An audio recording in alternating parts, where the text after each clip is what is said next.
And the worst thing that could happen, kind of ironically, is that they go viral prematurely.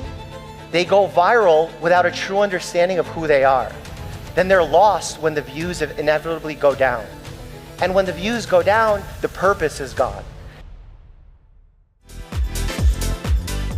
Hello.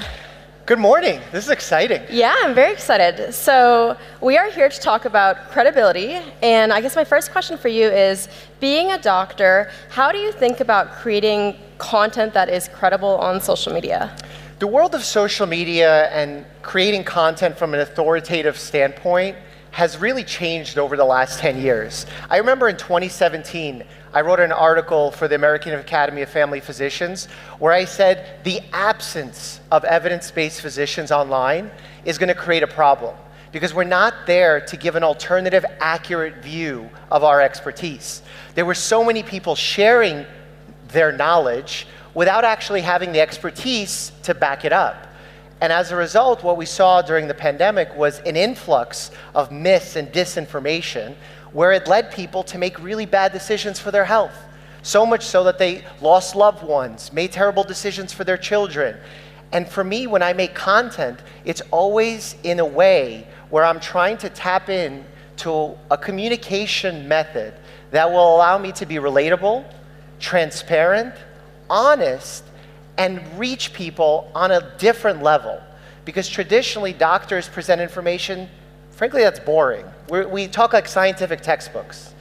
But the more we can incorporate cultural events, entertainment, laughter, be more human, the more we can reach people on a wider scale with our knowledge so they too can make better decisions for themselves. Yeah, I think you're right. So I'm the most followed lawyer in the world. You're the most followed doctor in the world. And I think for legal and medical information, it's hard to not make it boring. So to succeed on social media, there's that balance between making it accurate, but still making it like clickable on social media. And you can't always, for the legal things that I talk about, I can't always read the entire terms and conditions. I have to just read like the 5-second bullet point and then kind of leave out the rest of it strategically so that it still goes viral on social media.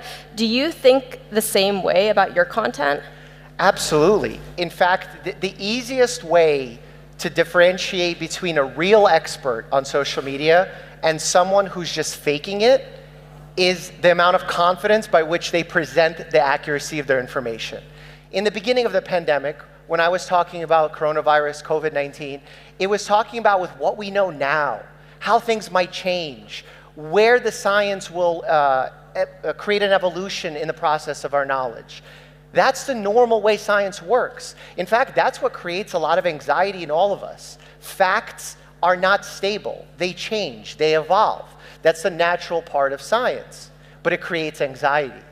And we like order in our lives. For example, if you have a partner that is to cheat on you, that's a fact that has changed. It creates a lot of anxiety. We deal with that in a variety of ways. Children will create imaginary friends when they're lonely to ease that anxiety. Adults, we create categories. We have our own languages. The legal language is impossible to understand. The medical language is the same. And we try and create this order. But the reality is we have to become comfortable with the uncomfortableness of change. And only with that process can we start creating content from that level. So you have to lean into the discomfort that exists and be honest and transparent as to why you're presenting the information. What is your process for content creation on the back end, making sure that everything is accurate and well-researched?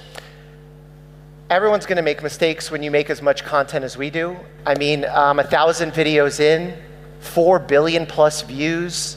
Just this last year, long form, we had 700 million views of accurate evidence-based information, but that's not to say that I was infallible.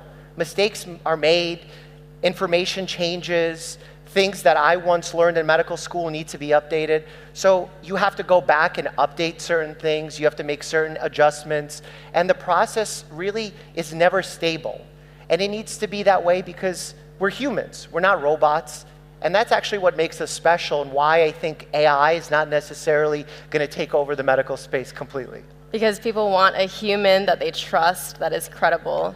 Well, it's great that you say the word trust, because a lot of people will find reasons as to why my content has gone viral from their belief system. But I think the key to why I have this many views and why our team has been so successful in creating this content is because we led with trust first. It's very easy to have social media success and right away start taking sponsorships without thinking through what that means to you as an expert. And we've been very careful in that process. Again, not perfect because we're always learning, but we always try to sit there with a level of humility in understanding that things will change, that we need to do better, and we need to consistently refine our methods. For the content creators in the audience who are trying to build that trust with their audience, what are your best tips? I think you can't start teaching, exploring, without first learning who you are. You have to be able to lead with know thyself. It's actually a motto that I sort of live by, because before you decide who you want to settle down with, what career you want to go into, what content you want to make, how to create a community online, you have to first know what you stand for. The number one job kids want these days is to be a YouTuber. And the thing that I tell them is that that's not necessarily a bad thing. It's just a bit premature. They have to first go out and learn something, experience something, that they can bring that experience and knowledge to YouTube to share with the world. Because without it, what happens, and the worst thing that could happen, kind of ironically, is that they go viral prematurely. They go viral without a true understanding of who they are. Then they're lost when the views inevitably go down. And when the views go down, the purpose is gone. So the purpose that you set for when you make content cannot be about numbers, cannot be about views, because those things will continuously roller coaster. It needs to be about principles, passion, and the definition by which you live your life, and that can only happen with knowing yourself. Yeah, one of the things I do is every single day my team sends me a PDF with all the positive comments and emails and DMs that I've received, and it reminds me of the reason I started this was to have impact and to help people with their money. And sometimes it is easy as a content creator to lose sight of that when you get the negative comments or you get all these other distractions on social media. So I love the idea of having just one mission statement. What is your purpose? What is the impact you're looking to have? And then making sure that you're reminding yourself of that and not losing sight of that. Very true. What about for social media as a consumer of it? Besides looking at how confidently someone is talking about a subject matter, how can you differentiate between, let's say, a doctor on the internet who we should trust versus a doctor who we should not trust?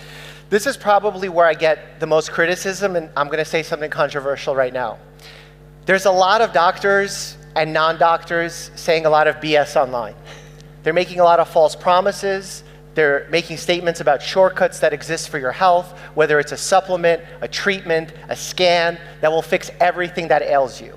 I'm sorry to say that does not exist. I wish it did. I wish my 10 plus years of medical education could allow me to share that with you today.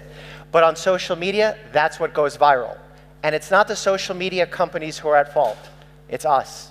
We're the ones that click the videos. We're the ones that are tempted by the headlines. And the reality is, when a doctor or even a layperson makes a statement like, this product cures what ails you, like this supplement will help you achieve becoming faster, stronger, sexier, what have you, that's great. But until you prove that to me, that's the same as you telling me right now that you're the fastest 100-meter runner in the world. It might be true, but until you get an Olympic verified timer with an Olympic verified distance, and watching you on camera do that, I unfortunately can't believe that, and I have to lead with a bit of skepticism. Yeah, as you should. So hopefully the audience can do that as well when they see some of the claims that they see online. And I actually have a message to the social media companies of an idea that I think would work well that came from my world in gaming, of all places. I actually like playing video games, and one of the games I play is a racing simulator. And when you race online, there's chances that someone will crash into you and ruin your race. And you can report them after the race. The problem is, we as humans tend to have a lot of emotional reasoning. So when we lose the race, everyone is quick to click report, report, report. But the game gives you a 20-minute cooldown before reporting. That if you truly think someone is a bad actor and constantly making trouble in the game, you can report them, but you need that 20-minute cooldown. So what I'd like the social media companies to do to curb some of this misinformation that's being spread is when someone sees an article that triggers an emotional response, it's a lot to ask, think slow, pause before you share. All these slogans are very positive, well-intentioned, but their effect hasn't been great.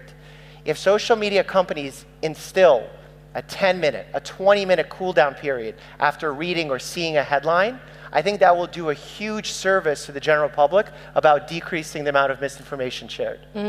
Okay, tough one for you. Do you think social media platforms should penalize creators who are spreading misinformation? I think it's hard to make social media companies the bearers of deciding what's true and what's not. How can we say to YouTube, who's not a medical organization, to fact check the information that I'm putting out? Yes, they can rely on major organizations, the WHO, the CDC, the FDA, but those are organizations that are also fallible. As we saw through the pandemic, communication was not great. There was less transparency. We can learn from those moments. But just because we had failures that we need to learn from doesn't mean we need to get rid of the whole process as it exists. We need to bring those companies together with YouTube, with Facebook, and instead of getting rid of fact checkers, finding a way to make the information that's presented more accurate, more authoritative, and that step starts with bringing more experts like yourself and myself onto the platforms. I like that. One of the things I tell people is that you should always look at the content creator's LinkedIn, because LinkedIn is, I think, the most legitimate platform in terms of being able to see their background, where their degrees are from, their credentials. And if they don't have a LinkedIn or they're using a fake name on social media, especially when it comes to money advice, which I deal with, that's usually a bad sign, right? Yeah. Yeah, I think it's a big problem, and some social media companies have been more forthcoming with the process. What I'm really proud of on YouTube is that in many countries, there's a verification system to see that you're not just putting on a white coat and saying you're a medical provider, you actually have the degree. So they go a step above and beyond to actually verify that you're in fact a practicing medical professional. And that means a lot, because these days, if someone puts on a white coat, sounds very credible, very confident, when you go to your doctor, they're not confident, which is the right way, you feel like you want to believe the person who's more confident. That's how we're trained as humans. But if we're being honest, when a patient comes into my office and asks me about their abdominal pain, I won't give them the exact diagnosis. I'll give them the most likely diagnosis, followed by 3 other diagnoses that it could be, a treatment plan that might or might not work, the second treatment plan that might work if the first one fails. That's how we do medicine. That's why it's a science as much as it is an art.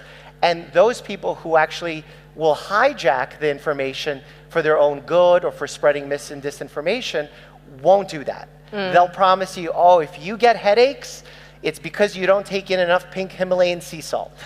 And that's an actual video that has gone viral on social media. What is the worst viral medical advice you've seen? I honestly think it's not about one piece of advice that's gone viral. I think it's more about the insidious impact of fostering distrust with us as medical professionals and medical organizations. It takes just a few bad actors to start creating distrust amongst the general public, to feel like that they need to fear their doctor. And while doctors are ones to make mistakes, because again, we're human, we need to understand that science is a process. It evolves. It's imperfect. We're bound to make mistakes, but we're constantly learning from those mistakes.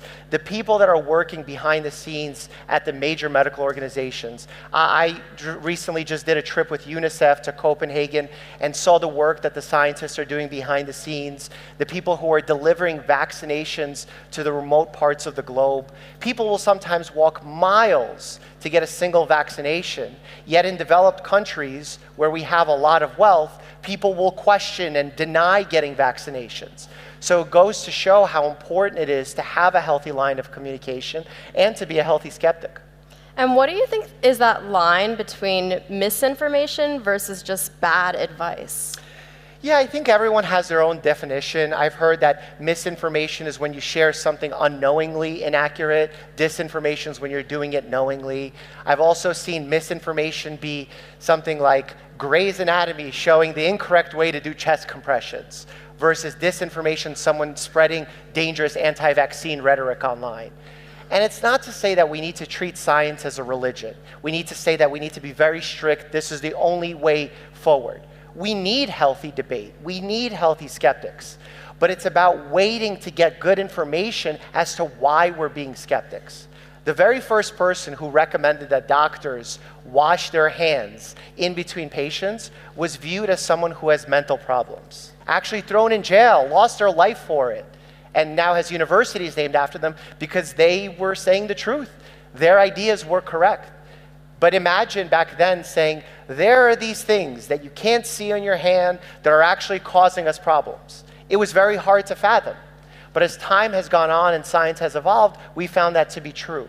So I don't think we necessarily need to discount all the individuals who are proposing theories. We just need to treat them as theories and not as proven fact. Do you think that, given that you've been on social media for over a decade, is it harder or easier now to build that trust with the audience? I think now, because social media companies are allowing everyone a level playing field to go viral, to have success on social media, it's made it easier to find a community. So for example, 7 years ago, if I was to put out a video and I had no subscribers, it would be very hard to get views. Someone who had 1 million subscribers would have a much greater advantage. But now, if someone who has 10 subscribers to my 13 million has a good chance of going viral if people resonate with their content, if it's creating good engagement, if it's creating good watch time, good click-through rate. The algorithm is really a mirror of us, what we enjoy watching, what we derive value from. And that will constantly change, it will constantly evolve. That's why to be a good creator, you need to constantly do that process. You need to look at your content, look at yourself in the mirror, see what you're doing well, see what you're passionate about, and then bring that to the world. I like that. But I think ultimately content is all about what is the problem that people are looking to solve, and then how are you as a doctor or me as a lawyer solving that problem and giving them the answer in as succinct as possible manner, right? At least that's been my formula for virality. For sure. It's difficult because these topics that we're discussing require nuance. They require long-form discussion. But what I find interesting about social media, there's been this worry that with the advent of short-form content, TikTok, YouTube Shorts, IG Reels, people said attention spans are gone, no one can concentrate anymore, and I could see how logically they got there. But then why are now people watching podcasts that are 3 hours long? Why is that form of content starting to go viral? I think it's very difficult to make predictions, and we need to have a level of humility to see that there's going to be a lot of disruptors in this space, both from creators, lawmakers, and the general public as well. Final question, what are your 3 best tips for content creation for the audience members? Well, first has to be know thyself. You can't do anything well without knowing that process, and we touched on it earlier. Second is be a human first. A lot of people will say, Dr. Mike, it's not Dr. Mike, it's just Mike. I'm a human first, and that's what leads my content to be so relatable. I think about it as if there's a doctor talking to me, what I would like to know, how I would like to understand the information. And in fact, you should treat that, your job in any way, by being a human first. So whether you're a police officer, teacher, or otherwise. And then the following one is to embrace the term of being an influencer. I don't know about you, but I hated when I first started that I went through all these years of education and people said, oh, you're just an influencer. I'm like, hold on a second. If you're a parent, you're influencing your children to live a good life. If you're a professor, you're influencing your students to do well in their future endeavors. If you're a doctor, you're influencing your patients to learn about their bodies, take their medications correctly. Why am I scared of this word? And the reality is you have to lean into being an influencer. But when you lean in, you also have to understand the authority that is placed upon your shoulders and carry that and respect it to make sure that you're honoring the wishes of the general public to know that they're getting good quality information from you. Yeah, there's a lot of responsibility that comes with the title. Thank you so much. This was a lot of fun. Thank you so much. Thank you, everybody.